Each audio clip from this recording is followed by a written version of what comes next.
घरात केळी जरा जास्त पिकली की आपल्याला लगेच केक, बनाना ब्रेड किंवा शेक आठवतो. पण कर्नाटकाच्या किनारपट्टीवर याच पिकलेल्या केळ्यांपासून बनतो एक खास पदार्थ, मंगळूर बन्स. नावात बन्स असलं तरी हे खरं तर बन नाहीत.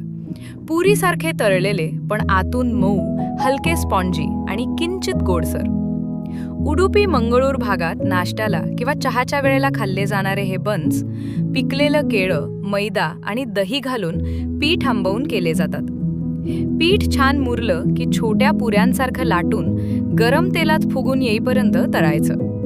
असंही सांगितलं जातं की उडुपी मठातील मंदिराच्या स्वयंपाकघरात उरलेली पिकलेली केळी वाया जाऊ नयेत म्हणून हा पदार्थ जन्माला आला. या कथेचा ठोस पुरावा मिळत नाही, पण पिकलेल्या केळ्यांचा इतका चविष्ट उपयोग मात्र नक्कीच टिकून राहिला. सोबत तिखट नारळाची चटणी आणि गरमागरम मंगळूर बन्स. आहा, सुख.